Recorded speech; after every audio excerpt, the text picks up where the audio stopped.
Hey, everybody. How you doing? It's good to see you. We're back. It's been a month. What a month. What a month it's been. We've packed a lot in the last month. And but we're back for live stream today, November 1st, day after Halloween. I hope you guys don't have too many belly aches from all the candy yesterday or hangovers like me. In our neighborhood, our kids got about 50 pounds of candy a piece. It's insane. Yeah, That's a lot of candy. And we didn't get a single knock at our door, so there you go.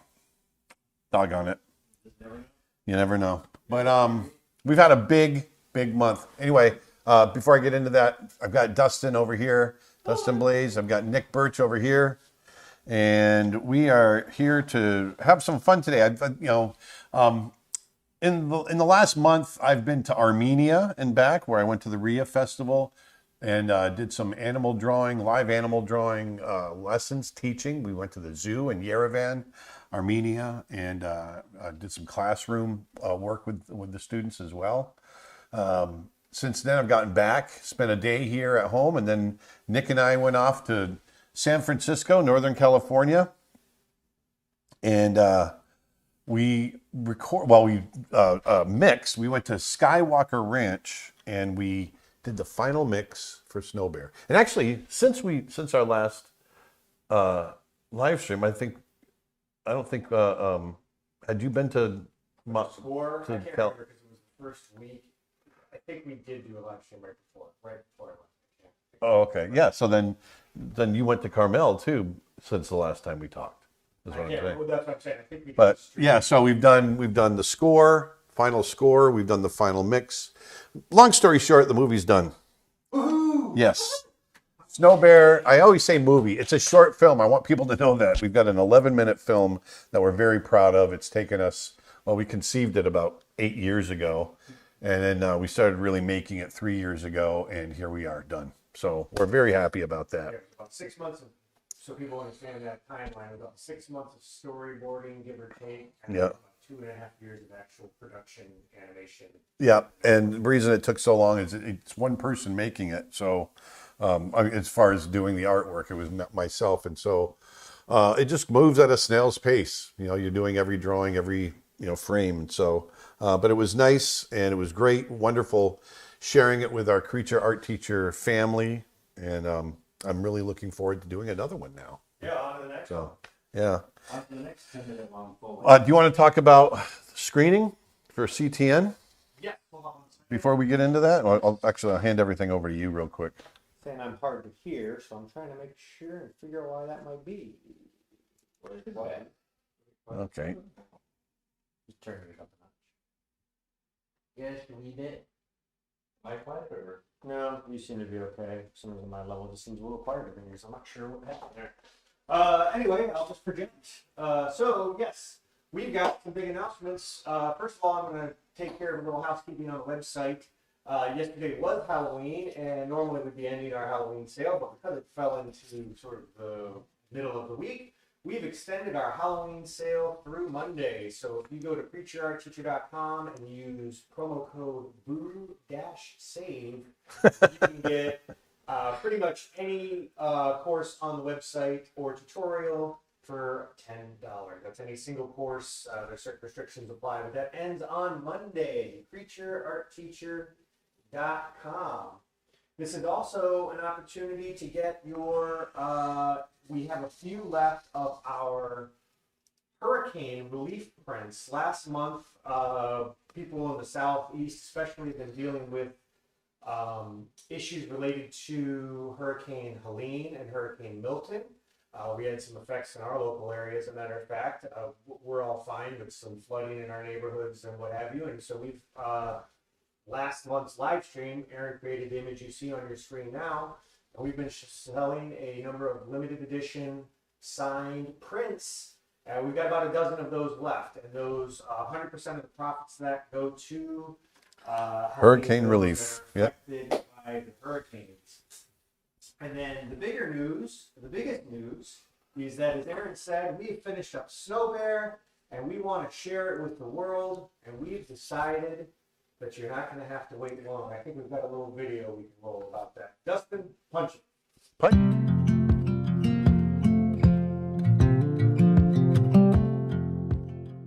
Hey everybody, Aaron Blaze here, and I am at Skywalker Ranch in California, and we just wrapped on Snow Bear. We've been working on Snow Bear for 2.5 years, and we just finished our final mix, and it looks and sounds beautiful, and we are just pinching ourselves to have been able to finish it in this beautiful place. Well, we are ready to screen it, and it's not going to be long before you get a chance to see it. We're going to be in Burbank, California at CTN on November 21st for the opening ceremonies, and you're going to be able to come and check out our film. So go on over to CTN, check out their website, and join us November 21st for our first screening of Snow Bear. I can't wait to see you guys. Thank you.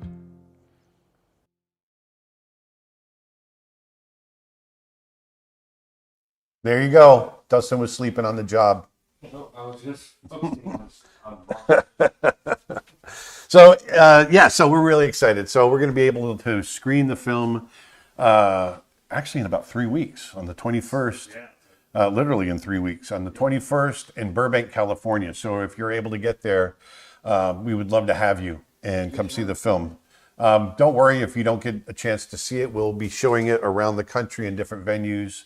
And then we'll also, eventually we will be streaming it, but that's going to be a little while down the road. Yeah, this will be everybody's first chance to see it, but it won't be the last chance. Right. So anyway, I hope we can see you there. We're extremely excited to share it with everybody. It's been a long time coming. So today, first of all, today is the 21st anniversary of the release of Brother Bear, the film I directed for Disney way back when. So Brother Bear is officially old enough to drink now. Holy crap. Yeah, 21 years. So I thought that was cool. I'm not necessarily doing a Brother Bear themed image today, but I just thought that it was a fun coincidence that we're here on the 21st anniversary of Brother Bear. Funny enough, I finished up Snow Bear very close to the same date, so that's kind of neat. I thought it would be fun today to take you guys through the process that I went through. I've done this a couple of times, but I thought it'd be fun to do again, which is creating a background, bringing in different elements and animating them, and actually bringing the background to life. And so I've got right here. This is Adobe Premiere. This is what I edited Snow Bear in. And a lot of the shots I composited in Premiere, and I'm going to do that today. I've got this piece of animation right here of our snow bear or our polar bear walking across the screen right here. I've darkened him because I'm going to put him against a light background. And so we've got this animation, and there's no background to it. That's why it's all black. So it's like a PNG file. I can put backgrounds behind it, and we can composite it. So this was a walk cycle that I animated, created him walking across the screen. This is actually from shot 3 from Snow Bear, where he's wandering the Arctic alone with the wind blowing and everything else. And he stands up to look around. So I'm going to create a background for this, and we're going to create some moving clouds and maybe some water reflections and all kinds of stuff. We'll have a good time with it. And that's what we're going to do now. So why don't we dive in? And I've got a 4K image right here. And I'm just going to go ahead and just knock back the white a little. Fill that in. You guys know I always like to do that. And I'm just going to sketch something out. Just sketch it really quick. We're going to do this fairly quickly today because I'm going to go vote today. Yes, I think I'm going to go vote. But we'll be at this for a couple hours today. I'm going to go Vogue. So I'm going to drop the horizon line down low, right down in here. And I want to have some nice big cliffs. Now he says, Aaron, congratulations. What an accomplishment. It feels so good, Zounji. It really does. It's an amazing feeling to have crossed that threshold, finishing Snow Bear.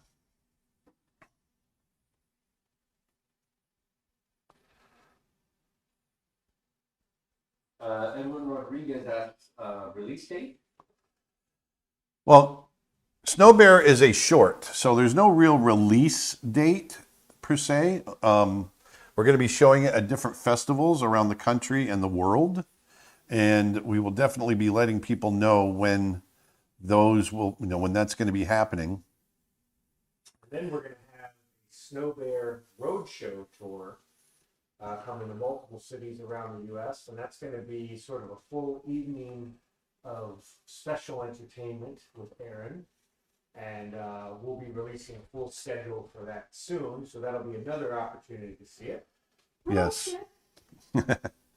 And then, and eventually, like I was saying earlier, eventually we are going to, we'll be able to release it streaming, and we've got plans for that as well.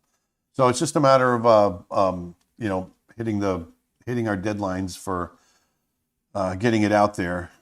One of the things we want to do is make sure that it qualifies for some of the award seasons next year. And you can't, one of the rules is that you can't release it too quickly on streaming. So we want to make sure that we do everything right there.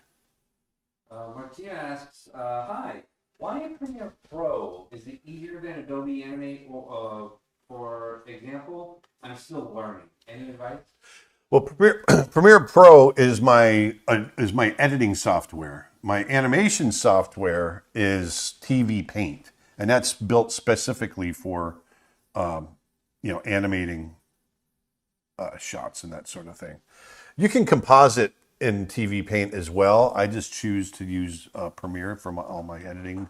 It's easier for me. That's all. Yeah, that's it's just it's a choice, but Premiere is it's strictly editing for editing, and so that's why I do that, and it's really good. It's really powerful.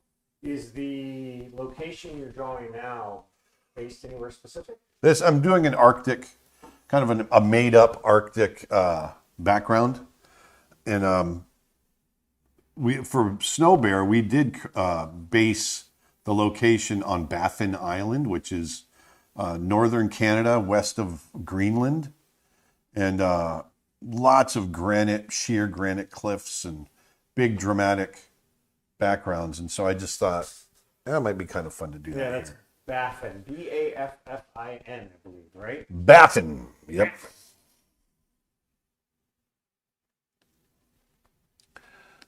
So I want to have a couple of layers where I can have, what is going on there? That's weird. Look at that. Do you have a course on TV Paint? You just divided it into thirds. It looked like. What happened there? What'd you do? That's really weird. I just wanted to move it. Move it, move it. That's weird. I must have a setting clicked somewhere that I'm not aware of.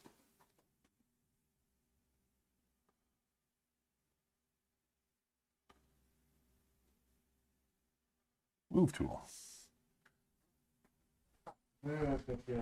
It is.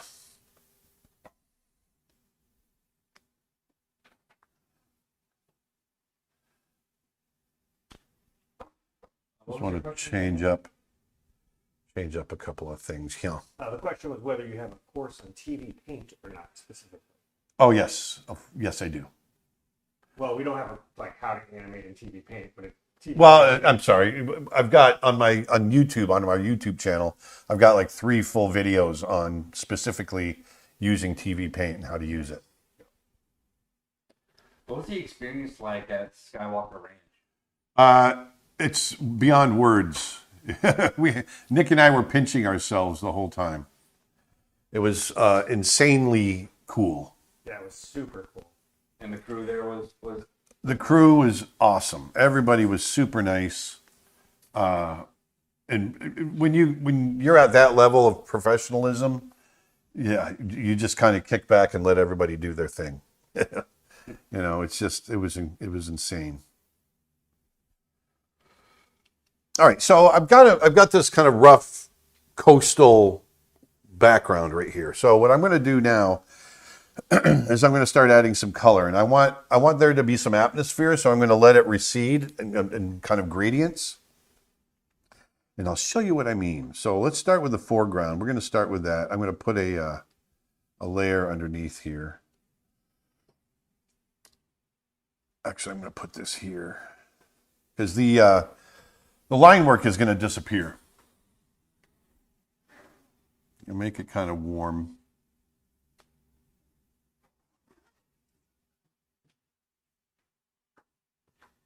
Any workshops planned in November or December?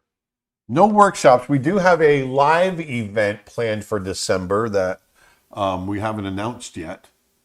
But we, we've got the holidays coming up and we got CTN. We need to take a little bit of a break because we've been at it constantly. So December, other than our live event, will be relatively quiet. Then once we hit the first of the year, then it's going to take off again. I think we're playing our next workshop in July in Texas, right? July in Texas. Yeah. So I'm just being really quick and loose with this. How do you get the perspective of this drawing so magically and so quickly? Well, I picture it in my mind's eye and think about, I want it to be a low perspective, which is why I dropped the horizon so low. And I just kind of mentally go back to places that I've seen like this and try to reproduce it. What was it like working with George Lucas compared to working with Walt Disney? Wish I had seen George while we were there. I probably would have fainted. Yeah, you would have.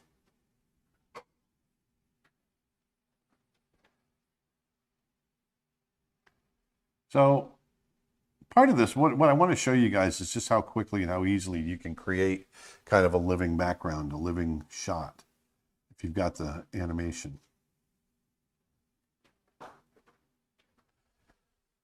So there's some foreground right there. Now I'm going to create another layer behind it. I'm going to cool it off just a touch and lighten it. At Skywalker, did you mainly just watch the crew, or do they ask for your input on different things? Oh, I'm the director, so they get my input on everything. They basically rough everything in as far as sound goes. And before they even did that, we went through online and we spotted everything first. So meaning, I went through and said, I'm looking for this sound here. We'd like this to be like this here, and then they would have suggestions as well, and then they go. We did this with our Foley artists as well, the people that create the sounds in the background, or the footfalls and all that kind of stuff. And so once that's done, then the guys up at Skywalker get all the elements, including the music, and start mixing it all together, and they add sounds that don't fall under the Foley work, such as the walruses and geese flying and all kinds of things like that. And so all of that is brought into the mix and used, and then once they get a version that they like, then they we come in, we sit down, we listen to it. Nick and I would write our notes down, we give comments, and we go back and make adjustments, and next thing you know, we got a finished film. Pretty darn cool, if I say so myself.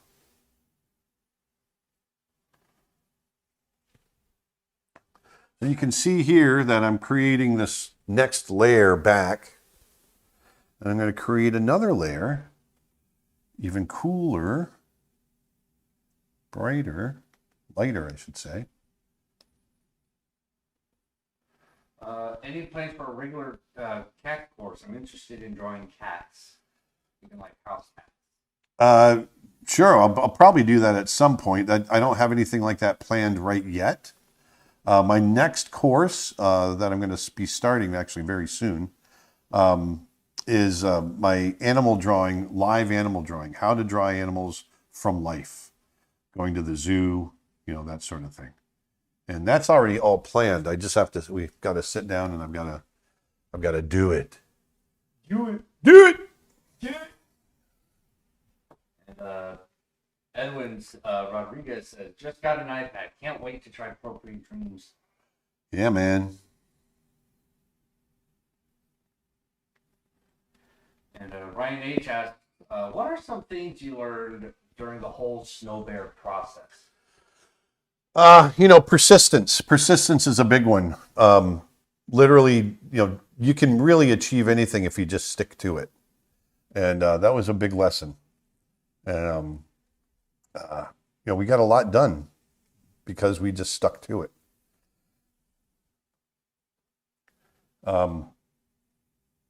You'd be surprised at what you can achieve, literally. Yeah, that's a big part of it. And Zen Y, I think that's it. For beginner digital art, what kind of program do you recommend? And for your online lessons, what would you suggest to start with? Say the first part again. Sorry, I was looking at something on here. For digital art, what kind of program do you recommend?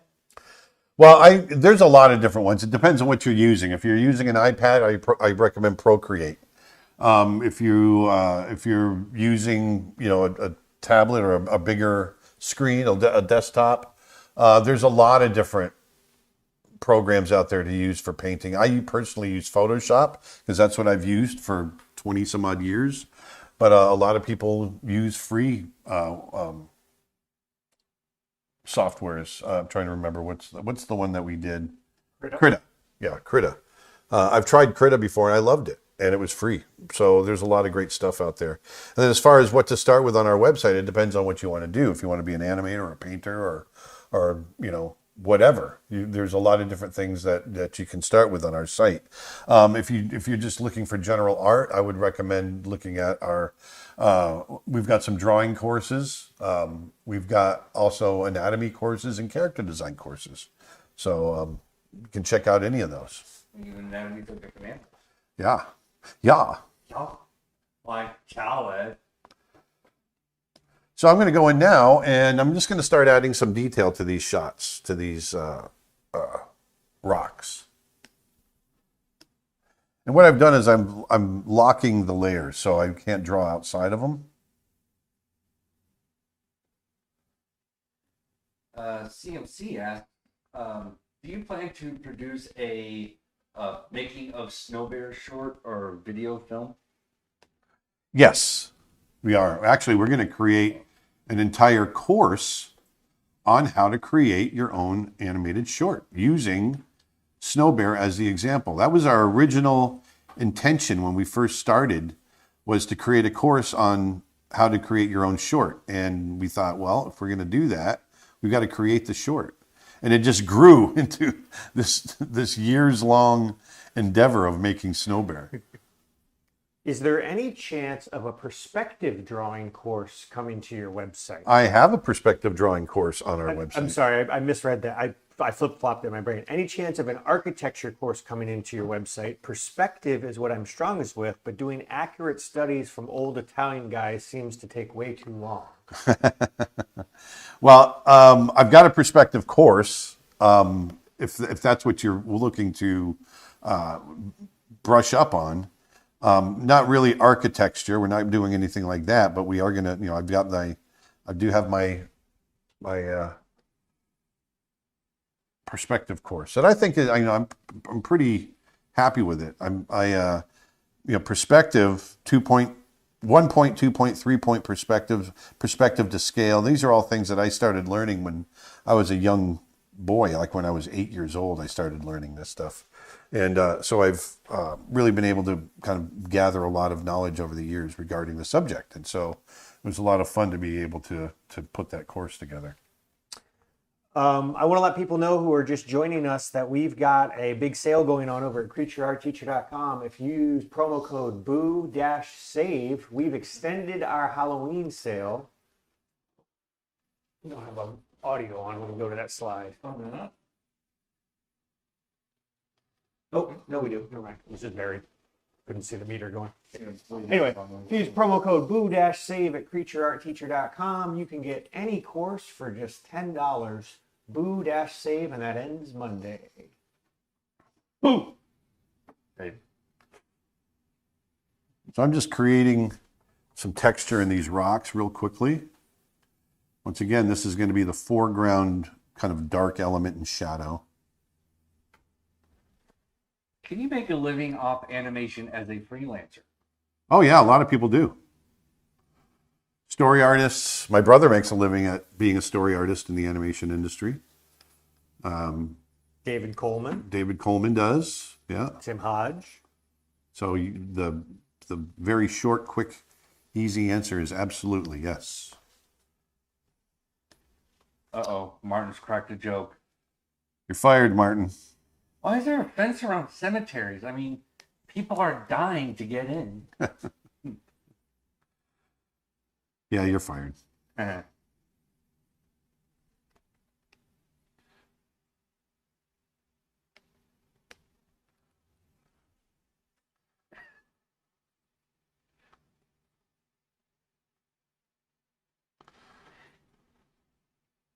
Any tips how to make a rigged 2D vector characters look like hand-drawn? No, I don't have any tips on that. I don't know how to do it. I've never done it before. When you figure it out, let us know. Yeah. Hey, Mr. Blaze. Man, what is my words are no worky today. It's almost as bad as your autocorrect on your iPhone. Yeah. Hi, Mr. Blaze. Super happy to see you finish Snow Bear. Do you have any tips for someone who only draws in black and white and typically on paper? How do I learn to use digital art and color? Thank you. Really with digital art, it just comes down to having the right tools, I think. Because for me, I started using a Wacom Cintiq. And once I got used to the software, it really was an easy transition going from working on paper and canvas to a Cintiq, because it's very much the similar feel and process.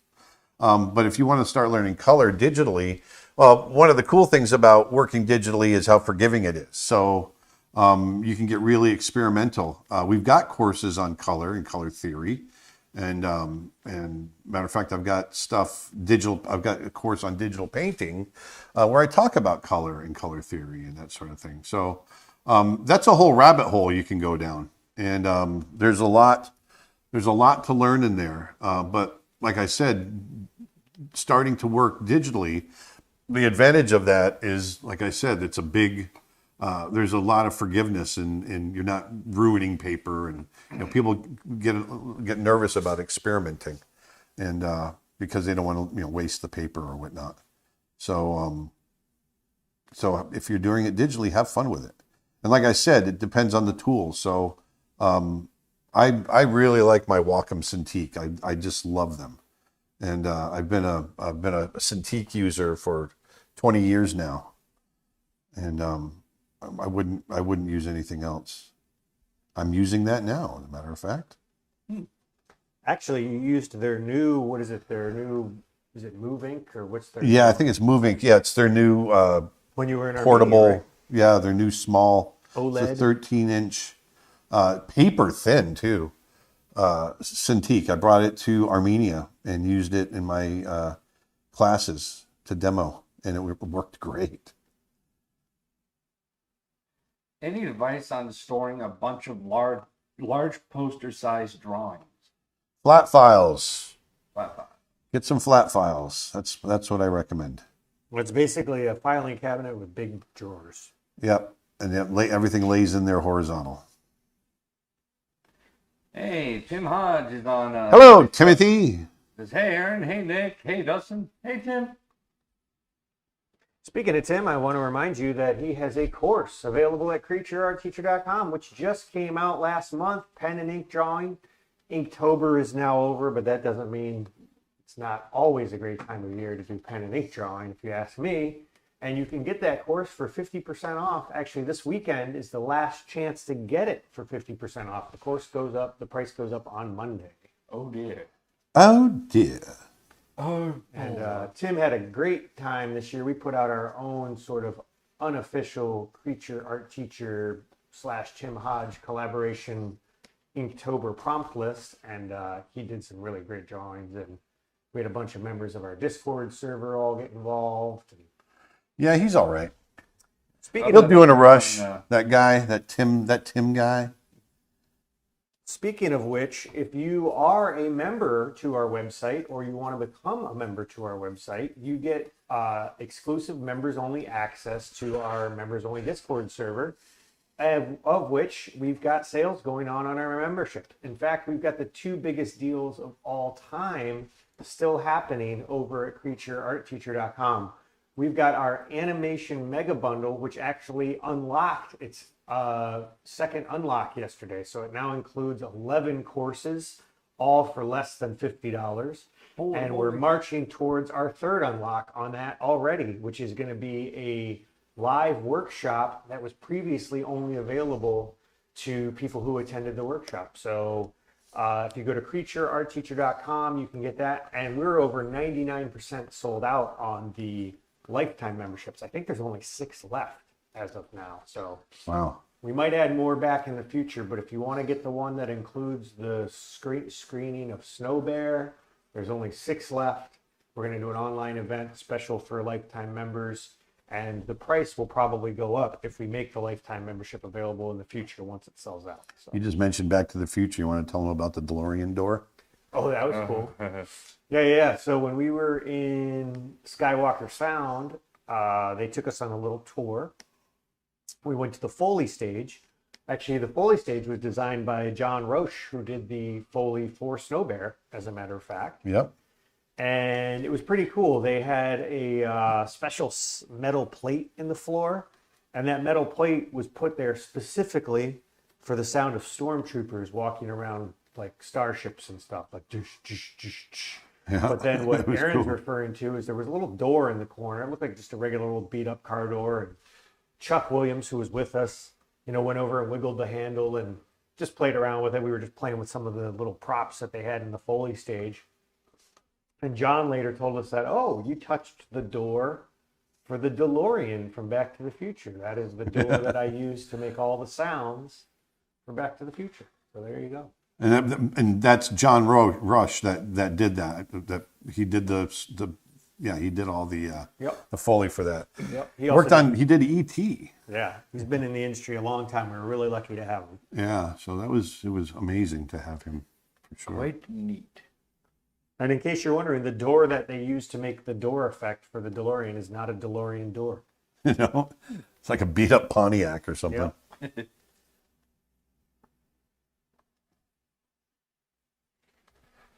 And it's funny too, because like, when we were sitting there in the sound booth at Skywalker, even more so with animated films, sound design is so important because there's nothing in camera.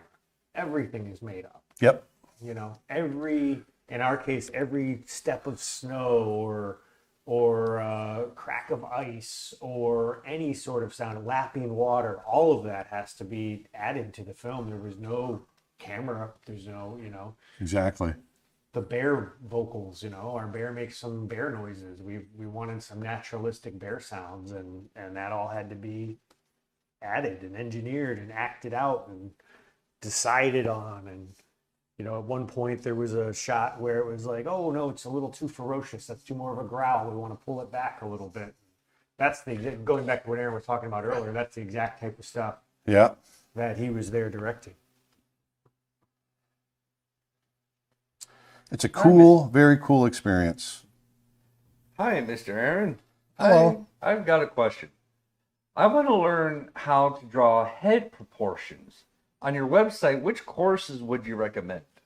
My anatomy course covers a lot of that kind of stuff. Yeah, we have a How to Draw a Human Anatomy course. I'll post a link in the comments. So once again, just drawing some cliff textures in here. And creating all, they're all on different layers. Keep that in mind. We're keeping everything on its own layer. Because we're going to have different bits of atmospheric perspective working here.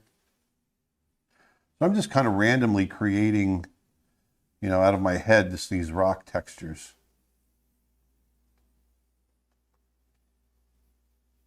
Hey, Walter's on YouTube. Hello, Walter. Does I miss my friend? Love you guys. Keep being awesome. Love you too, Walter. Walter Yolder.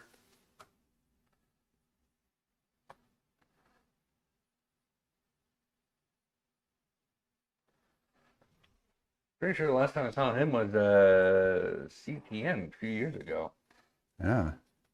He's in North Carolina now. Oh, is he? Yeah.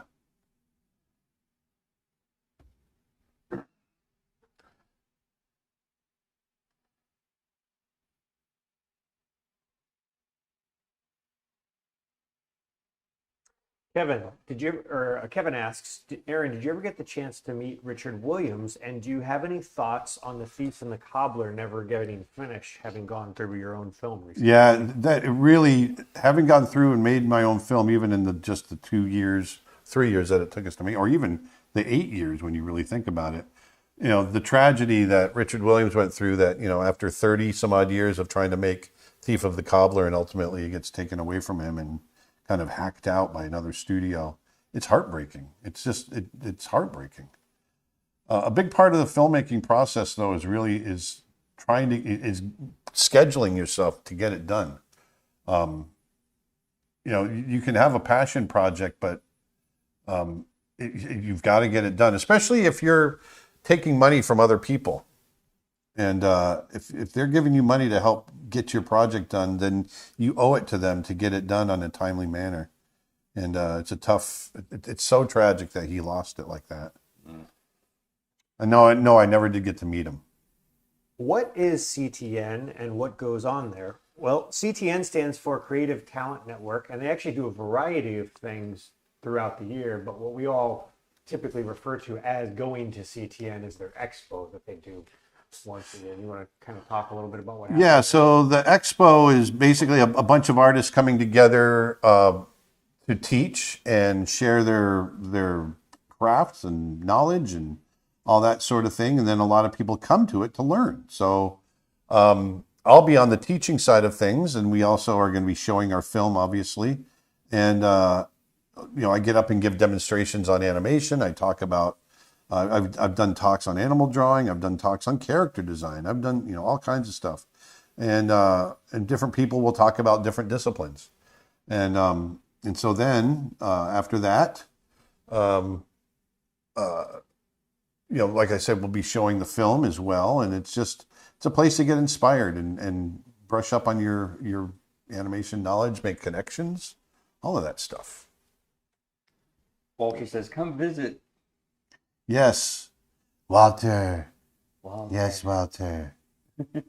Here's an interesting question. What's the dumbest thing you've drawn recently just for fun? The dumbest thing I've drawn just for fun. Like a doodle or I don't know. I can't remember the last time I drew just for fun.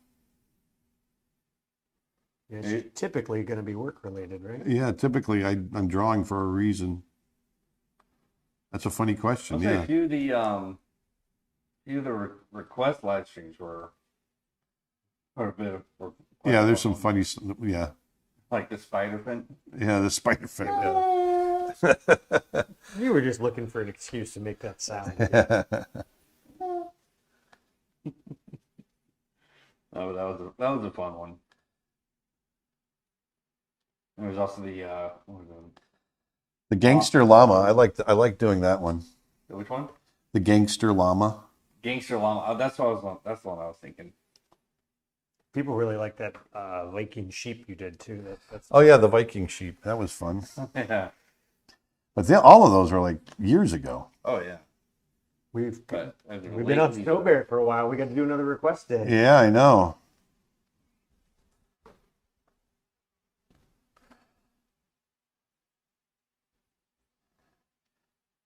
Chris asks, what animation principle do you think is the most important to know?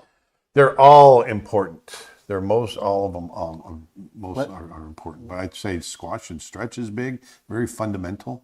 Let me rephrase that and ask that in another way. That like, which is the one that you think often gets the most overlooked or neglected? Oh, I think slow ins and slow outs gets overlooked quite a bit. If you can get and arcs as well. If you get nice arcs, good slow ins and slow outs, you're halfway there. Good posing, I think, is another one that I think people miss really good silhouette a lot. And for people who don't really know what we're talking about the 12 principles or fundamentals of animation, of which we have courses on all of that at creatureartteacher.com. Yes, we do. Oh, there's only 5 lifetime memberships left. Somebody got one. Uh-oh. Holy moly. Thank you.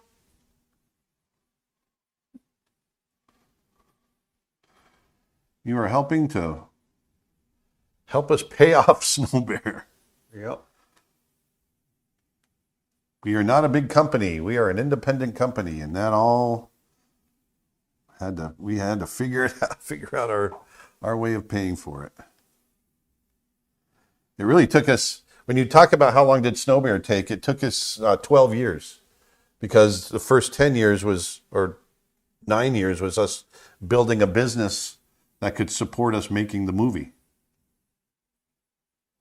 Yeah.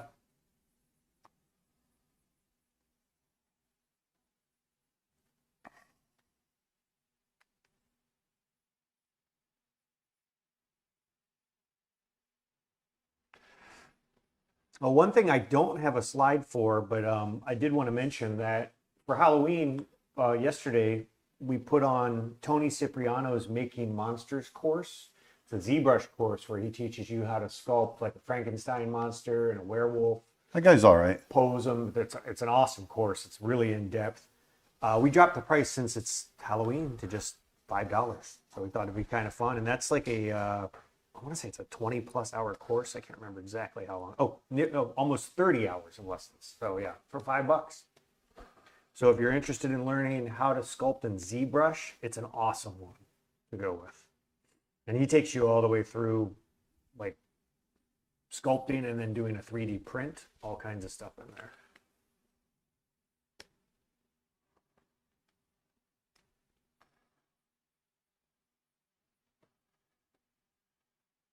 And that sale also ends this weekend, or ends Monday.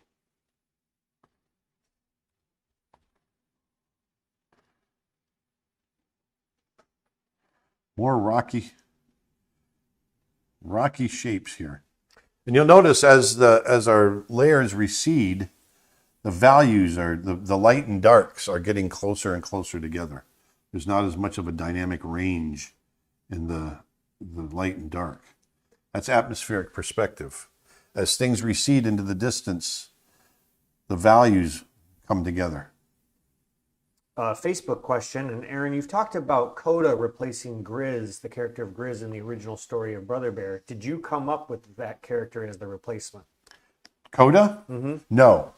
Coda came up, and matter of fact, I fought it a lot. I couldn't see the light. And it was the story team that really pushed that with Bob and I. Bob and I were very laser focused on having Grizz, voiced by Michael Clark Duncan, stay in the film. And to the point where we almost had a mutiny. So we finally got off our high horses and listened to them. And they were the ones that introduced it because they felt that there wasn't enough content in the story or a gateway for younger viewers. And they thought that Coda would be a nice gateway for younger viewers, but also it put Kenai in the position of being an older brother on the journey, which they felt like he needed to see that perspective from his brother's perspective. And that was a really good story note. And so once we kind of accepted that, then the rest is history. Yeah, because it changed him from being the perpetual younger brother to right. getting the experience of the older brother. Exactly, and everything in the film is about seeing from another point of view. So it was important to do that. And I have a question. Being here in the studio, Aaron, I just saw you rubbing your screen with your finger. Is that because there was dirt on it? Or Yes, did you there was- touch on it? No, there was dirt.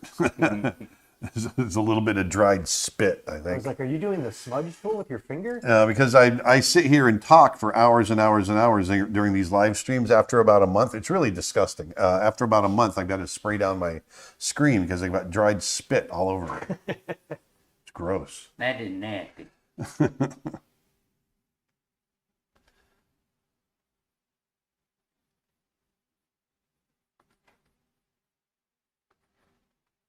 I want to clarify, in the end, Aaron did like Coda. It was just the original. Oh yeah, absolutely. I loves the character and all that because people are like, oh, Aaron doesn't like Coda. And I said, no, that's not what he's saying. He's saying initially he wasn't part of the story. Are you hearing the words that are coming out of my mouth? And it took him a little while to come around to that change in the story. But once he got on board, he totally loved it. Yeah.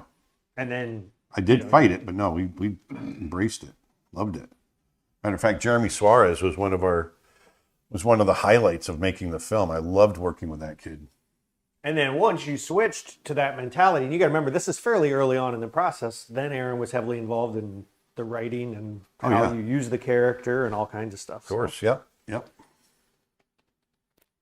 Kevin Toom asked both of us, if you had to pick between Akira or Ghost in the Shell, which would you pick, or do you have another favorite from that era? That's a question for you, Dustin, or for you, Nick, because I'm not familiar with those. I mean, I know of them, but I just don't know I don't know the films, the stories. Both are very iconic in their. It was Akira, and what was the other one? Ghost in the Shell. Ghost in the Shell. Oh, I like Akira more. Yeah, I like Ghost in. Yeah, Akira I like a bit more, but Ghost in the Shell I love just as much. I mean, without Ghost in the Shell, we wouldn't have the Matrix. Yeah. So, real quick, here's our kind of roughed out rocks, and you can see how quickly you can get kind of a cool image. Let me blow that up for you so you can see. So I'm liking this. I like the textures that we're getting. Matter of fact, I can go in and I've got texture brushes. I'm going to go into some of my Arctic. Here's my snow texture, gravel and pebbles. There we go. Gravel pebble texture. CMC asked, will you be doing any... CNC Music Factory? Huh? Nothing. Will you be doing any teaching at Animation Y'all in Nashville next year, or do you know yet? Yes, actually. Can we announce that yet? We've already announced it. Yeah, we thought we did. Animation, y'all. Yes, we're going to be at Animation Y'all. Animation Y'all. Animation, yeah. And yes, he'll be doing some workshops. We're going to have a booth. We've got some other stuff we're going to be announcing soon as well. Linda says this looks like Moen's Cliff in Denmark. Oh, nice. Well, there you go. So now what I want to do is I want to start adding some atmosphere, some stuff. So what I'm going to do is I'm going to go in the background and I want to go warm with this horizon. Because right now everything's in a gray tone. So I'm going to go a little warm with it. Just a wee worm. Just a wee warm. Just a wee worm there, laddie. Erica says, just real quick, the course by Tony, the Making Monsters course, is amazing. Also, a side note, there's a $15 app called Nomad for the iPad that's an affordable alternative to ZBrush, which I use to follow Tony's course. Nice. There you go. That is awesome. What was the final length of Snow Bear? With credits, it's about 11 and a half minutes. Yep, 11 minutes and 26 seconds. Not bad for a full-length feature.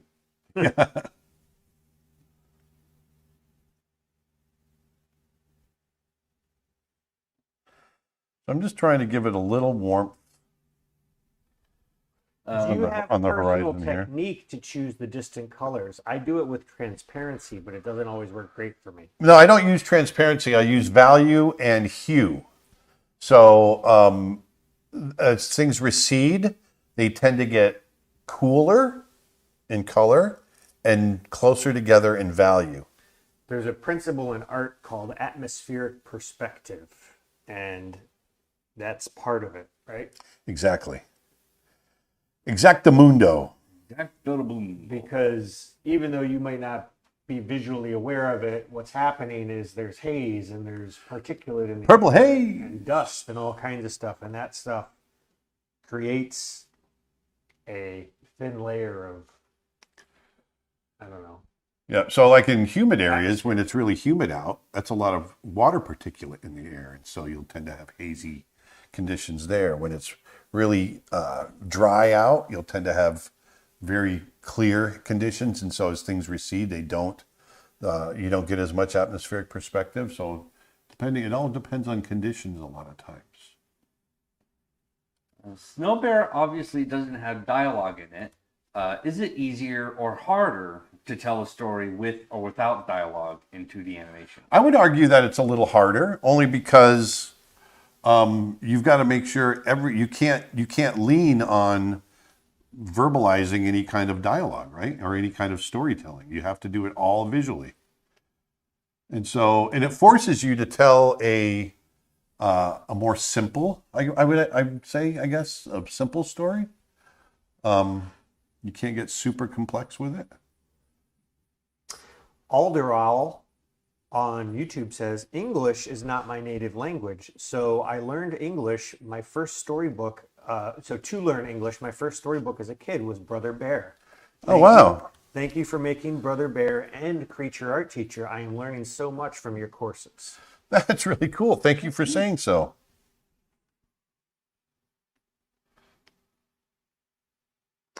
Hey, Aaron, I have a question. When creating a world for your animated characters to live in, like a house, how do I get the drawings of the house looking consistent with camera angle changes?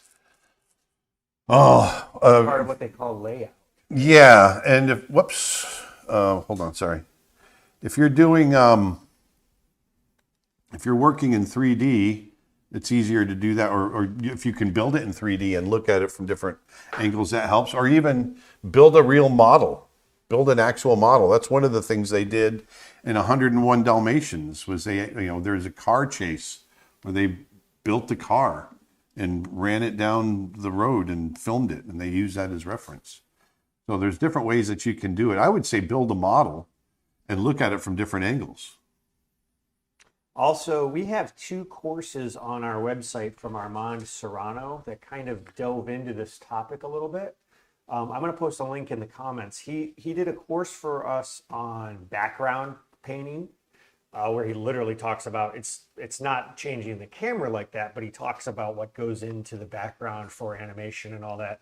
And then he also did a course on visual development, and in that course he talks about how you design the props to be consistent with the world and your characters. He talks about research. He talks about looking at different sets from different angles. We've got a 2-course bundle that includes both of those courses for a discount. And I'm going to go ahead and post a link to that now. But I would recommend you check that out because Armand he started at Disney in background and layout, right? Yep. He's a genius. And now he's moved on to be an incredibly sought after visual development artist. Samika Blake says, I got a lifetime membership. The kids will be getting socks for Christmas, but I got one. And Martin Berger responded to her saying, avocados also make great gifts. An avocado. The kids will be getting socks for Christmas. I like it. Twitch comment says, I've heard similar stories about people using The Lion King to learn English. Yeah, that's one of the cool things about Aaron talks about when he goes around the world and teaches and talks. It's amazing how these films have lived all over the world, right? Yeah, I love it. That dishonest squash banana. Yeah. Is Snow Bear coming to Belgium, and when will we be able to buy Snow Bear on your website? So we will be doing a European tour. I don't know if Belgium is going to be one of the stops yet or not, because we're still planning that. In fact, we've got a meeting about some of that next week. And then it's going to work like this. There's going to be the festival life of Snow Bear. And then once that runs its course, hopefully, we're in some consideration for some awards or something. Hopefully that all goes well. And then eventually it's going to end up either streaming on our website or on other platforms, and eventually it'll probably make its way to YouTube or something like that eventually down the line. But the short term is going to be No, but we will, festival. we'll definitely have it on our website eventually, yes, for people to buy and Yeah, download. yeah.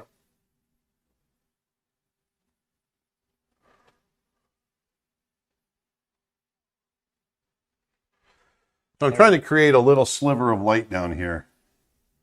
Just a wee sliver. A wee sliver. Nothing too crazy, just a wee little bit sliver. How much time did it take to draw the background? Oh, we've been at it for a little under an hour. Yep. Give or taketh? I'm darkening the sky up here a bit to get a little more.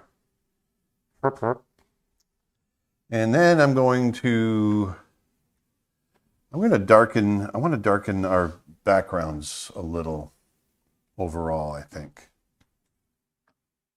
Kovu Sketches says, "Hey, Aaron, do you do all of your work on your Mac, or do you use a Windows computer to do 3D work?" I don't do any 3D work. And so, no, I don't use a Windows computer. He's a Windows hater. Everything I do is on Mac. Actually, we're getting rid of the windows in the house. He just likes it so No much. Windows. Yep. Let's see. I just had a question. Gets PTSD every time he sees a window. As YouTube comment, I didn't realize how much I'd get with the membership. I got it, and it's opening up so much for me. This is incredible. Thank you guys for giving us these opportunities to learn. You are welcome. And Sean Ballard says, tell us about Skywalker Studios, please. You might be joining a little late, Sean. We mentioned some of that earlier. I'm not going to be mentioning it again. Yeah, well, we'll talk about it some. We finished Snow Bear post-production at Skywalker Ranch. First of all, I was surprised to learn it's a working ranch. It is, yeah. Like they have cattle and they have farms and they have Vineyards. and it's a big piece of property, but it's not just a name. It is a real deal ranch. Yeah, it's incredible. I always thought that Industrial Light and Magic ILM was also located at the ranch. They are not. So it's just Oh, they're not? Nope, it's No. just Skywalker Sound. Skywalker Sound. Oh, okay. And then they also have the archives there where they have all the props from all the films and all The that. models. Yeah. Unfortunately, that stuff we weren't able to see, and no one really does get to see it as of now because they're in the process. They're building actually a very cool sounding museum in Los Angeles called the George Lucas Narrative Arts Museum, and it's basically going to be the world's first museum dedicated to the idea of narrative storytelling. Yeah. Really? So that's going to cover films and comics and all kinds of stuff, but it's really about the idea of telling a story over time is the idea. That's pretty cool. Yeah, it's great. And so most of that stuff is being sort of cataloged and archived with the And getting prepped for that. yeah. Gotcha. So here's Meantime, our no touching. cloud layer we're adding between our cliffs.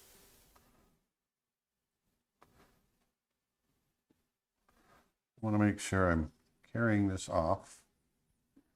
How do you guys make the opening intros for all of your lessons? They are a great way. I can't talk either. To showcase the contents of the course, and I would like to know which software you used. It's a mixture depending on what we're doing. Some of them just have a real simple title at the beginning. Some of them have, a lot of times we'll purchase a template or a motion graphics template, and those can work either in Adobe After Effects. Some of them are going to work in Apple Motion or Final Cut. It's really a mixture. It's not really any one thing. It's just, okay, what do we think this needs and how can we get there? Really. So here's the new layers of clouds and mist that I want to have in here. So what I'm going to do next is I'm going to create the reflections of the rocks. And so I'm going to start in the background first. So what I'm going to do is I'm going to take this layer right here, and I'm going to copy it. I'm going to put that copy under the layer, and then I'm going to go up to Edit and Transform, and then I'm going to flip vertical. And you see it just popped up there. Let me bring it down. You're going to see now we've got a little bit of a reflection right there. Okay, so now I'm going to do the same thing with this one right here, that layer. I'm going to bring this, copy it. I'm going to put it underneath. I like to have the original on top. I'm going to go to Edit, Transform, and Flip Vertical. There it is again. And I'm going to move this down. Flip it. Real quick, Dave Clayton says, "Yo ho, birthday Dave in the house." Hey, Yo-ho! happy birthday, Dave. Dave Happy Clayton. birthday, Dave. So I'm going to do this. I'm just going to fake that right there a little bit. Right there. That's a happy medium. Is this painting for Snow Bear? And I feel like it would look better if the clouds were moving instead of remaining static. I'm glad you think that, because that's exactly what it's going to happen. That's what's going to happen. This You is just got to not let me for finish it. Snow Bear. What's that? This is not specifically for. No, this is not for Snow Bear. This is a demonstration to show you how I did the backgrounds for Snow Bear. And yes, the clouds will be moving. You gotta let me finish the background first. And same person comments saying, I feel like Dustin would make a great voice actor. His voice sounds very animated. Aw, thanks. And so now I'm going to create another layer under here. Detlef says, "Congrats on finishing Snow Bear." Thank you, Detlef. Keep posting all of your imagery, by the way. And he says, "I miss you guys." Miss you too, my man. You too, buddy. Let's see. I had another question here. That I think this question was already answered earlier, but do you have TV paint courses? Yes, it was not specifically a course on TV Paint, although we have a bunch of free videos on videos YouTube. on TV Paint on our YouTube channel, and then in our animation courses on our website, Aaron tends to use TV Paint, so we do cover stuff there. But there's not like this is how you use TV Paint. This is how you do it. Don't do We've it actually like this. intentionally designed our animation courses so that they can be followed in any sort of software. So they're not just like you could even follow with pencil and paper if you wanted to. And Julie just hopped in and says, "Hello, Aaron, Dustin, and Aaron and Nick." my brain closed for You a second. okay? What are you working on? Well, see. I'm making a fake background. I wanted to give a demonstration on how we would create a background for Snow Bear. And so I'm making it up. So what we got to do next is I got to save everything as separate elements. And that's something we're going to do here in just a moment. Benjamin on YouTube asks a question, Aaron. "I've always wondered why young Simba's design had whiskers, but young Nala's design didn't. Do you happen to know why?" I think it made her feel masculine. And so we kept them off. Were there versions where she had when you were exploring the designs? Yeah, but they just didn't stay on. All right, so let me go to the. Sorry, I've got to go in here and mess around with some of these. Let me do this. Sean doubling down on Skywalker. We'll talk about the food then. The food at Skywalker Ranch was awesome. I actually took a photo of some actual Skywalker Ranch dressing, That's right. but everything was fresh and That was made a with what funny. they That was grow a over funny. there. That was funny. There it is, the fabled Skywalker Ranch dressing. Turn that off. Will this stream be available afterwards? Yes, it will. It will be available on our YouTube channel and our Facebook channel. That's someone commenting on Twitch. Or sorry, X, Twitter. Yes. So what I'm doing now is actually, I'm you can just rewatch it adding. there, too. I'm adding a little blur to the reflection. About 42 pixels or so. I'm going to hit OK. I'm going to do the same thing on the next reflection.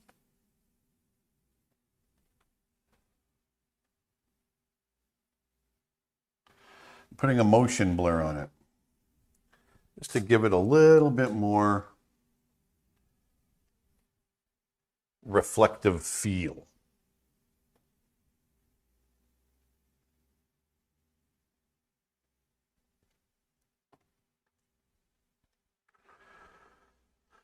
There we go.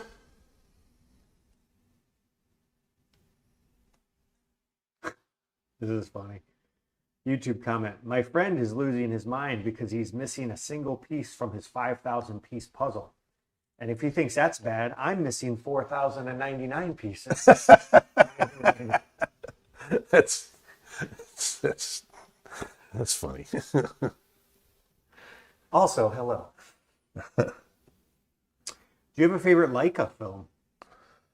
A favorite Leica film? I don't know. Not off the top of my head. I like Coraline a lot. You like I like yeah. Kubo and the Two Strings is a good one. That's one that we rewatch a lot in my house. I'd say it's between those two for me. But they're all fun. My wife loves Box Trolls. Probably her favorite. Box Trolls. All right, hold on. I gotta figure this out. What am I doing? Okay, that's gonna come down here. Then this is gonna come down here.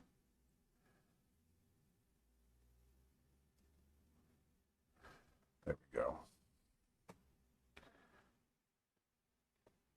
I want to let people know that we've only got about a dozen left of our hurricane relief print. 100% of the profits of this print are being donated to the American Red Cross and other charities that are helping people struggling with Milton and Helene. Aaron, Dustin, we've got a slide for this for the Yes. prints. If you go to creatureartteacher.com/prints, you can get a signed and numbered print of the image that's on your screen. As I said, we've only got about a dozen left of those. creatureartteacher.com/prints, PRINTS.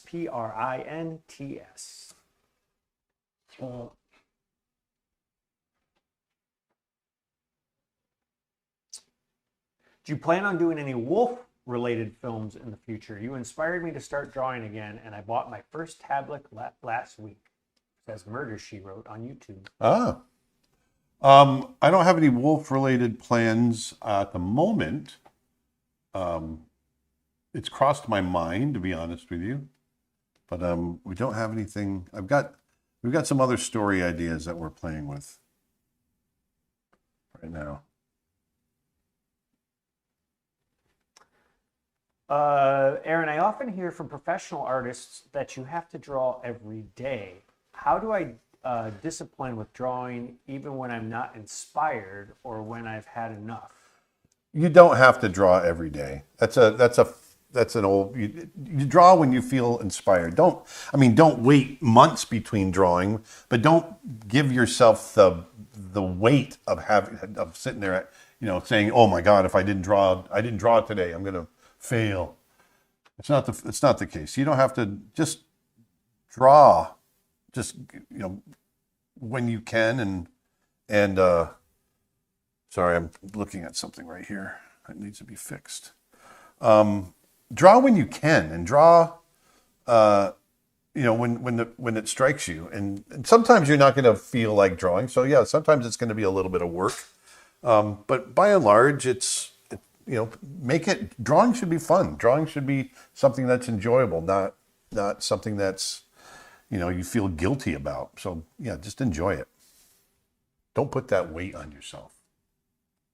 Enjoy it while you can, man. Yeah. Now, if you are aspiring to be a professional artist, as opposed to something you do for a hobby, then if you're having a hard time getting motivated, you might want to investigate why that might be. Well, if that's Because you should really be enjoying drawing if it's something you're... Yeah, I mean, for me, I love drawing. I just can't get enough of it. Yeah. If it's something you're considering pursuing for a career and you don't find, you should find yourself pretty much wanting to draw quite a bit. Now, it's totally fine to take breaks, like Aaron said, and you don't need to put undue pressure on yourself. But also part of the job of drawing is drawing when you don't feel like it. Yeah. Trust me, I didn't feel like animating every day when I came into work at Disney, but I did. And it's one of those things where, you know, once you start doing it, you'll find a groove. You'll get into it. Is Snow Bear your first film as a director since Brother Bear? It's your first finished film. It's my first finished film. I've directed several films and projects along the way. But yeah, it's my first finished film. Finished. Not Not from Finland. from Finland. Yes. Yes. Complete. I mean, technically, Polar Bears could be in Finland, right? We could say it as a finished film. That's right. All right, I think I'm in a good place here. So now what I want to do is I'm going to start saving everything as separate elements. So I'm going to turn everything off. And I'm going to turn this on, and we're going to save this. What ratio is the background you're working on? It's 16 by 9. 16 by 9, yeah. 4K resolution, right? Yeah. And that's the dimensions that we made Snow Bear at, by the way. So this is going to be sky, and I'm going to make this a JPEG. And I'm going to save that right on. Let's put that on my documents. We'll save it in my documents.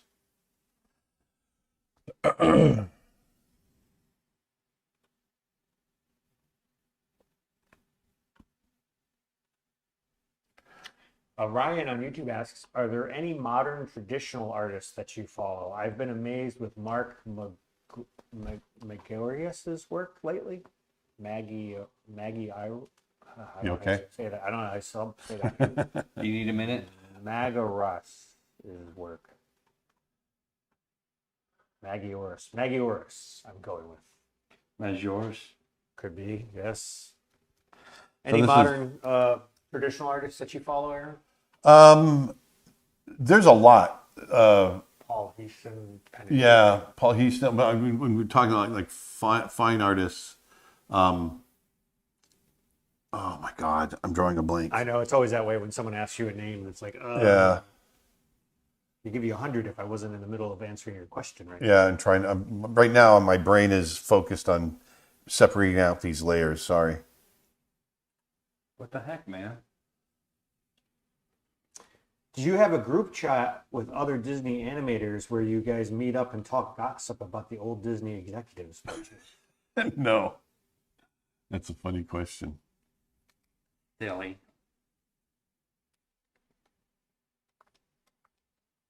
So when is Snow Bear 2 coming out? Well, we don't know yet. See, here's the thing. We got a few ideas, what we're percolating.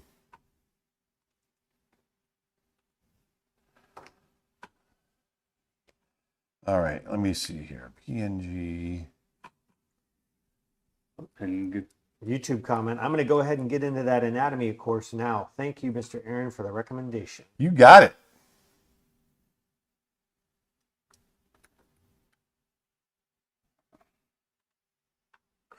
Want to let people know we've got the 2 biggest deals of all time going on over at creatureartteacher.com, and they're actually getting close to selling out. We've only got, I believe, 5 lifetime memberships available now, so that's over 99% sold. A lifetime membership gets you everything on the website, plus everything we've ever released in the past, including all of our live events, which were previously only accessible if you had bought them as a one-off ticket. So it really does get you everything. Plus, it gets you everything we release in the future. And also, it gets you an automatic ticket to an online special screening of Snow Bear that we will be doing later on. And that's not just, hey, we show you the film and then it's over. It's going to be like a talk and a lecture and a making of sort of thing. It's going to be a lot of fun. So if you become a lifetime member, you'll automatically get access to that. And also, we just hit our second unlock goal for our Aaron Blaze Animation Mega Bundle, and that gets you all of the animation courses on the website for less than $50. So go check them out. Nice. At Creature Art Teacher, we've got over 750 hours of art courses, Yes. art and animation. That's a lot of hours. All right, so I'm saving all of these as separate elements because we're gonna stack them up.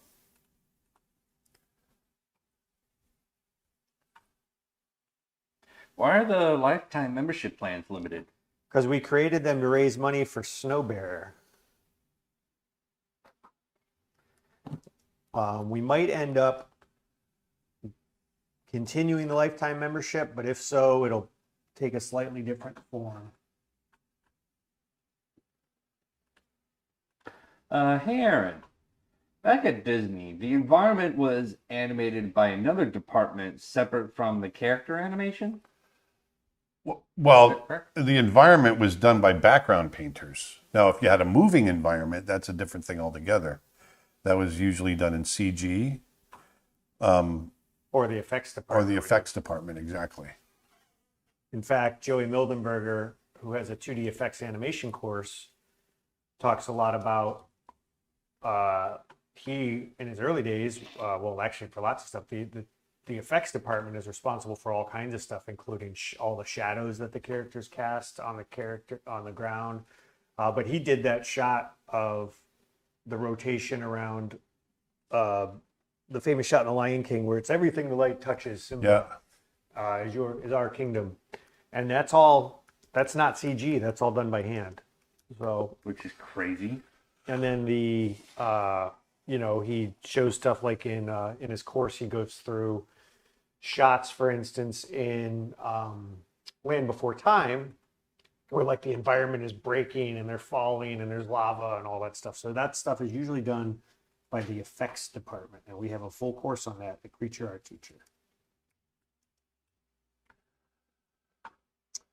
When will the subscriber exclusive streams be back, and what will they be about? I'm not sure yet.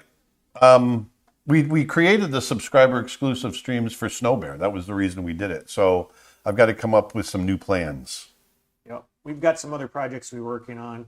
At the very least, they might just turn into sort of like these Friday streams, but members exclusive for a little while. Yeah, but I've got some short projects that I think we can do along the way. Yep. We've got definitely more irons in the fire. They will be coming back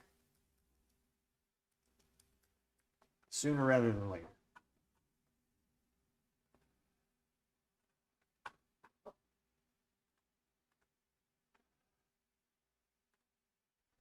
All right, so I've got everything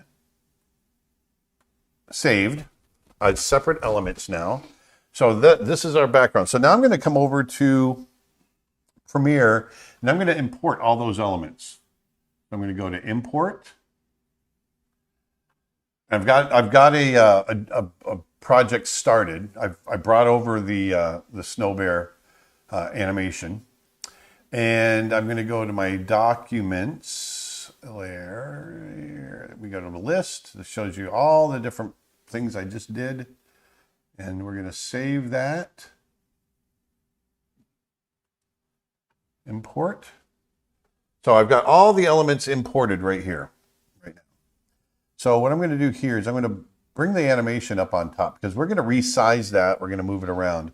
First thing I want to bring in is, whoops. First thing I want to bring in is this reflection, which is basically going to be the BG as well. Okay, so there's that. And we're going to put a little effect on that in a little bit, but not right yet. We're going to build everything up, and I want to build everything up moving forward. So we've got the sky first. Then I want the background clouds. Cloud 2, there's cloud 1. So cloud 1 goes on top of that. And I'm going to stretch its time. Right there. So there's our cloud 1.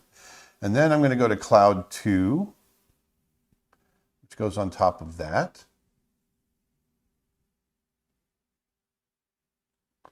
All right, so we've got that built up. And I'm actually going to move this up. There we go. And then let's go to, that was cloud 2. Cloud 3, there it is. There's cloud 3. Right there. I have all these, the clouds are all going to move at different rates. That's why I have them separated out. There's cloud 3. And then we have a cloud 4. There it is. There it is. So there's all of our clouds built up on top of each other. Then we're going to start moving forward from the background. So let's grab the BG cliff. I got to move our animation up again. Let's go to BG cliff. That's the cliff furthest into the background. Right there. And then there's a mist layer in front of that. That's mist 1. I missed one. You missed one. There's that. And see all the different layers we have as we build this up. So there's the mist in front of that cliff. And we're going to go to the next cliff, the midground cliff. We're going to put that in there. Now you can do this in TV Paint as well. You can build up all these layers. But I like doing this in Premiere. It's just a lot of fun. And then in front of that, we have another mist layer. Mist 2. Whoops. Got to move up our animation layer. Then mist 2 goes right there. So there you can see the mist going over that cliff. And then we've got our foreground right there. We just got a comment. Hey, Nick and Aaron, this is on Instagram. This is Mac. Thanks again for collaborating us with over here at Sky Sound. Hey, Mac. Hey. My man. It was awesome. It was an honor, an absolute honor. I'm Really assuming was. that's one of the guys you worked with over Yep. Mac was our head sound designer. Ah. So you can see I've got this random animation walking across the screen. Now, what do we want to do with that? Well, I want to take it and we're going to move it. I want to move it. I like to move it more. I'm going to bring it right about here. We're also going to scale it.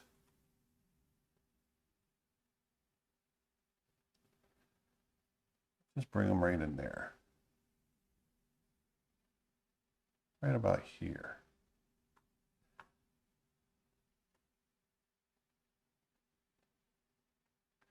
See him stand up there? Nice silhouette. I like that silhouette. So this would be a really nice scale shot for the film. So we see him walking across.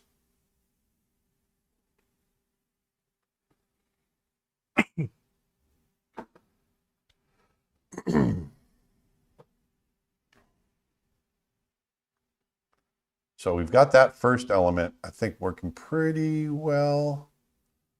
Not like I'm guessing you're gonna copy that and make a reflection in the water. oh yeah. Oh yeah. Instagram question. Any opinion on animation smears? Do you find them to be effective? You use swipes. I use smears all the time.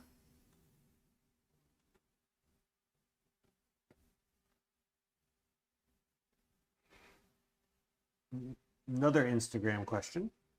When you get a chance, I don't want to break your flow. No problem. You threw off my groove.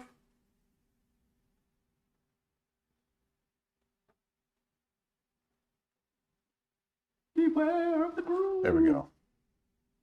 I wanted to tilt that a little bit because I wasn't liking the. There we go. Here we are, and then he stands up. Okay, so we've got that. All right, go ahead. This is a little more of an involved question, but you've gone through similar situations before. Any opinion on all of the layoffs and stuff that have been happening recently in the animation industry? Well, it's like you said, I've been through it many times, and it's hard. They're horrible to go through, but the industry is ever changing. It's always changing. There's times of famine, times of plenty. Technology changes. There's all kinds of elements that change over the course of this industry because it's such a technological industry. So things are going to change there. It'll pass and something new will come along. And I've gone through mass layoffs probably 4 times in my career. And you come out the other side, you learn new skills, you adapt. It's tough. It's really tough. But I mean, other than that, I don't know what to say other than, it's not a permanent thing. The film industry in general, like this isn't a new thing, has always been one of those careers where layoffs happen, because a lot of the work is project to project. So a lot of the times it's been the norm where people, and this is pre-current round of layoffs, years ago, people would be out of work for 6, 7, 8 months at a time, Yeah. sometimes longer. And, then all of a sudden, you hit something like the streaming industry boom and work was falling out of the sky. It's going to ebb and flow. You just got to hang in there as best you can. Ride out the storm, right? Yep, exactly. So what I'm doing right now is I'm putting some movement on these clouds. And as they get further and further away because of perspective, you're going to see them move less and less. And as they get closer, you'll see more and more. They'll cover more of a distance. And so this cloud in the background is only going to cover a little distance. You'll see it move here as the bear walks. There's a tiny amount of movement right there. Aaron, do 2D animators animate hair on a bald character like the way they do in 3D? No. They come back. Yes, yeah, the hair is part of the design. It's part of a drawing. Yeah.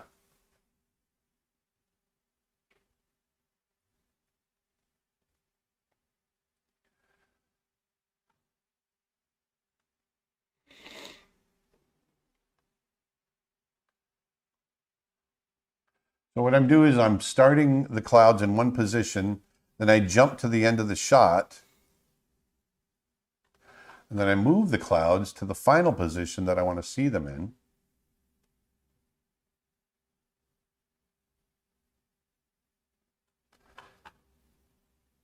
So you'll see those clouds in the background just barely moving. Barely. Barely moving. All right. So let's go to the next one. And I'm blowing them up a little bit so I have room to move them around. Aaron, last year I did hot air ballooning in Tanzania in the Serengeti. Did you ever get a chance to do any hot air ballooning in the Masai Mara? Yes. I loved it. I've done it twice. Right over the Masai Mara. And we landed in Tanzania, actually. We went over the river and landed in the Serengeti.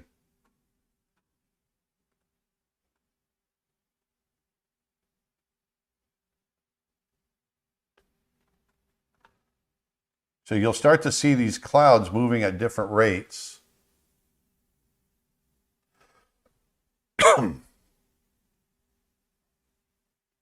As we move forward here.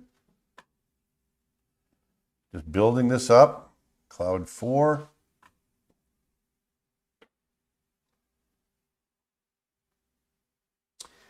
Do you have an original character that you're most proud of? I really liked, for myself, I really liked Nala. And I liked Yao. I was pretty proud of those guys. I really enjoyed working on those characters. With Yao, I have a question. Did you hear Harvey Firestein's voice before you designed the character? Yes. You did get to hear it. Yeah. And you knew he was going to be the... Yeah. So did that inform your design at all? A little bit. A little bit. It did.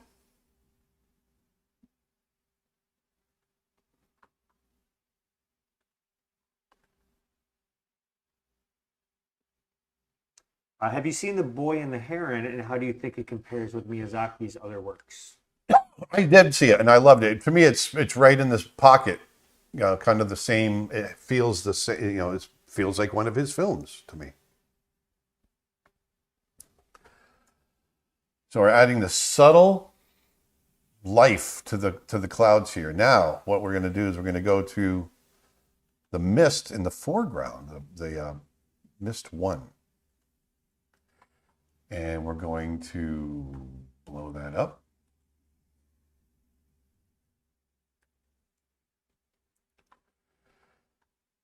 And we're going to move it, move it.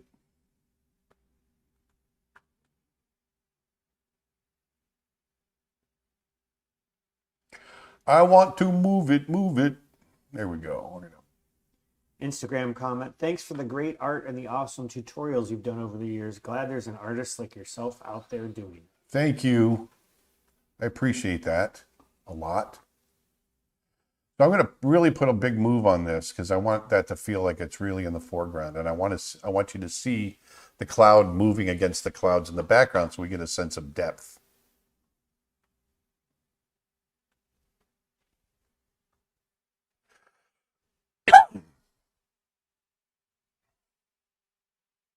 There we go. So you can see it's starting to come to life now. It's very subtle, but we want it to feel, naturalistic. So then what I'm going to do is come to the Mist 2, and we're going to blow that up. And we're going to move it down. And about here. And I'm going to start position it there. And then I'm going to jump to the end of the shot. And we're going to move that.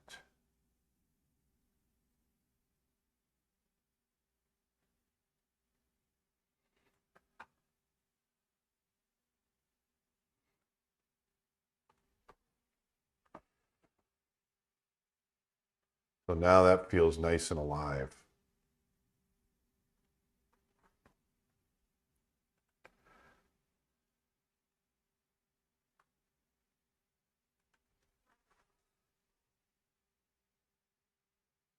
So now we've got a living background, right? One more thing that we want to do though, if you look at that reflection, it's pretty glassy. So what I want to do is this, watch this. We're going to go to the reflection in the background right here, and we're going to go to an effect. We're going to go to effects, video effects. Let's see, it's going to be under, is it transform?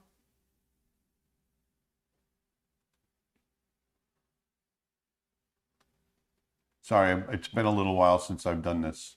It's been a while. Wave warp. There it is. It's the wave warp. I'm going to put the wave warp on here. See what it did to the background? It created all these little waves. Well, I'm going to go into the effects controls now. And we're going to change the direction to 180. So it's horizontal.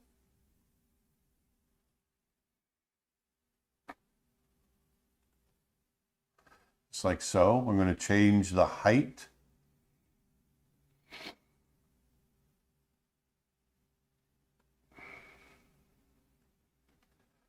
To 7. Let's see here. Got a good YouTube question when you get a chance.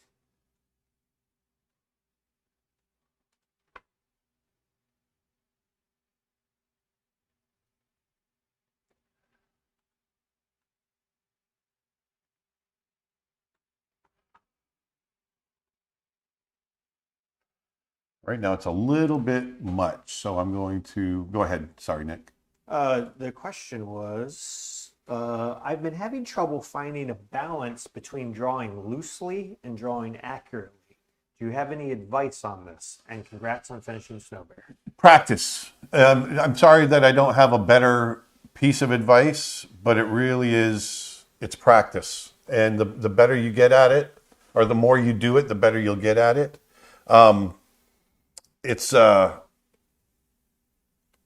You'll start getting more of a connection between what you're seeing and what you're laying down, and you'll be able to lay it down quickly and loosely. In the beginning, and it's becoming familiar with the subject matter as well. The more familiar you start getting with not just subject matter actually, but just the habit of translating what you see into your hand and thinking three-dimensionally, you'll start drawing more accurately. A lot of people start out when they're trying to draw loose, they're just drawing messy. But there's messy is not necessarily loose. When you get practiced, you'll be able to draw loose but draw accurate as well. You also might want to check out, we've got some courses on our website by David Coleman, who's kind of known for sort of an energetic line style, but he talks a lot about how to still maintain accuracy while you do it. In fact, he's got a course, I think, called Drawing with Life, Energy, and Story, where he really talks a lot about it. I'll post a link in the comments, but David's courses are great, and he goes in depth on some of his thoughts on it as well. So what I've done now is I've copied the animation layer, the bear, and I've created a new one underneath. And then what we're going to do is I'm going to go up to, I think it's effects, and then we're going to transform it. Yep. I'm going to do a vertical flip on it. Flip it. Boom. Look at that. We did a vertical flip, and I'm going to put a little bit of a blur on it. Blur. We're going to do a directional blur, just like we did on the rocks. And I'm going to go to Effects Controls. And let's do blur length. Blur. Blur.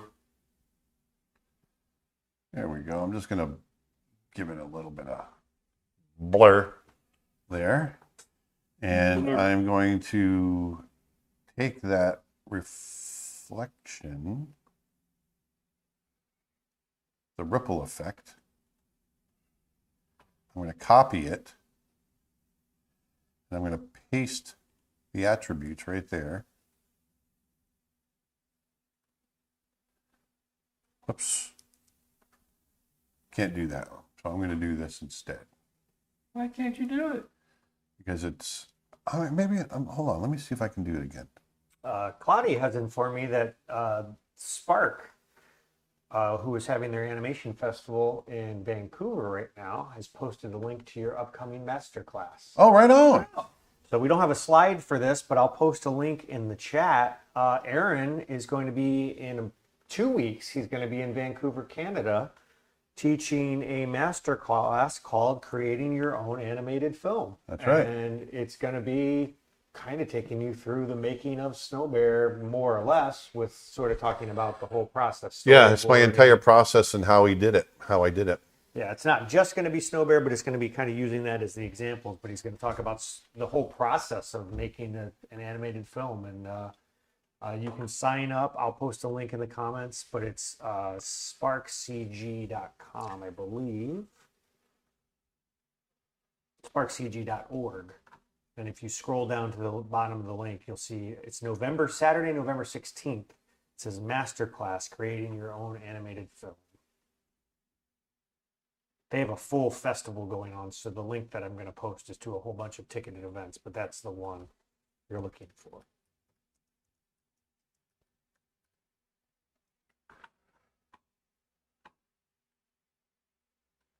So I'm going to export this now. I'm going to export it as 4K.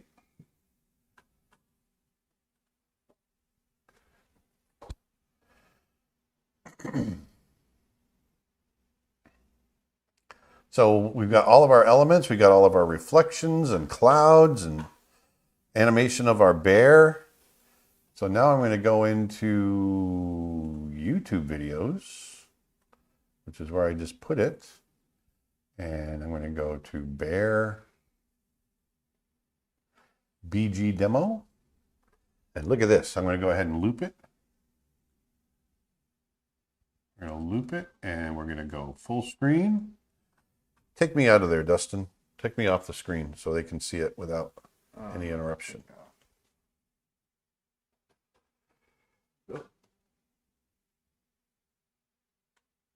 We're just going to go ahead and loop that. So there you go. There's our living background. So that's how you can create a shot in Premiere.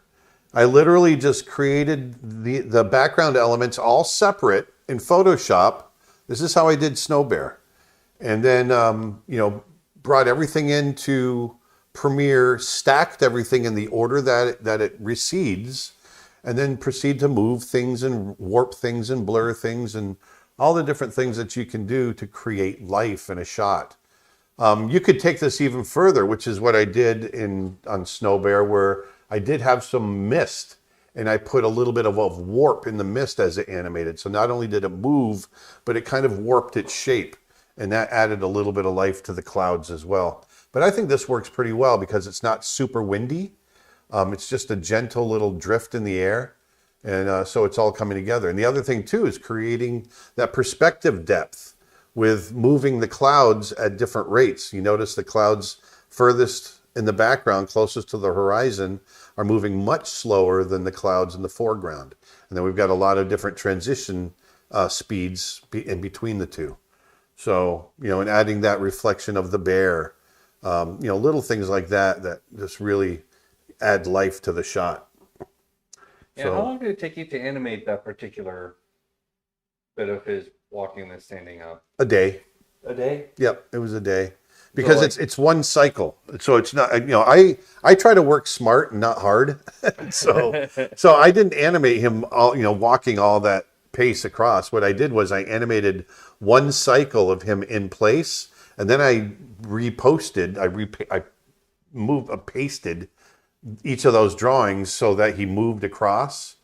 And then I just copied and pasted each one of those and linked them together. So he ends up just walking across. And then all I had to do was animate him standing up, stopping and standing up. So it saved me a lot of time doing that. And it keeps the animation consistent. Yeah, and you're trying to eliminate drawings where you can, right? Because you had to do exactly. You had to do 11,000 drawings or more. Yeah. And so save a few where you can. Yeah. So that was the thing with Snow Bear. Yeah, it was like 10 or 11,000 drawings I had to do for that.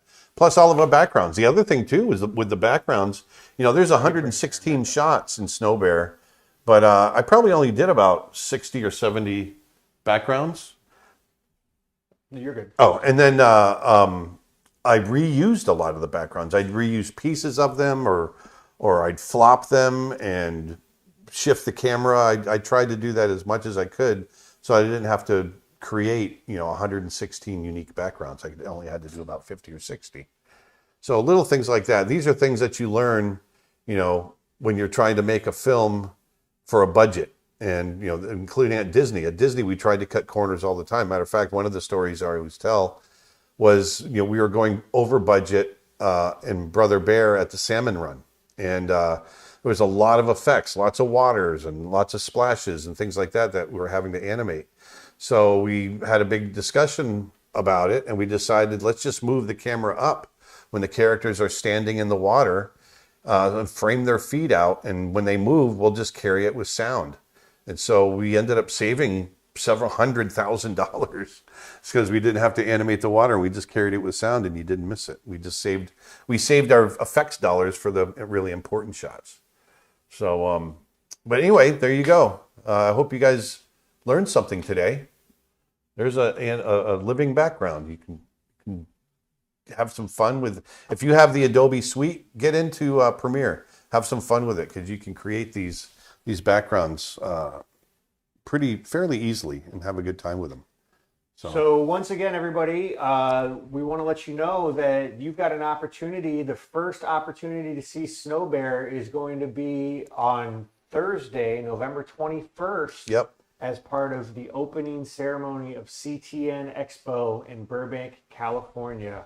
There's a QR code on the screen, or you can go to CTN-events, EVENTS, events.com, and you can learn more. And you can pick up tickets to that event. It's always a great event. Every year we're going to be there, Aaron. Beyond just screening Snow Bear, we're going to have a booth. Aaron's going to be signing stuff. And yeah, I'll be drawing at the Disney desk on paper. We'll be doing all kinds of stuff. So we're so excited to be able to share our film for the first time with a live audience. So if you can be there, please come and join us because it'll be awesome. Yeah, it's going to be a lot of fun. And if you aren't able to make it to Burbank, don't worry. We've got a lot more in store. We've got a lot of plans for Snow Bear. With all things Snow Bear. So there'll be a lot a lot of the opportunities to see it and participate with some in-person and online events down the road. So, All right, you guys. Well, thank you so much for hanging out with us today. I'm going to go vote now. yeah, do it. Yeah, everybody Our get future out there, is at stake, baby. get out there and do your part. Yep. So I hope you guys have a wonderful weekend, an amazing month, and hopefully I'll get to see you in 3 weeks at Burbank. And once again, if not, I'll catch you next time, and we'll reconnect at some point. So go on out and put some beauty back into the world, and I will talk to you later. Cowboy Bebop. Bye-bye, everybody.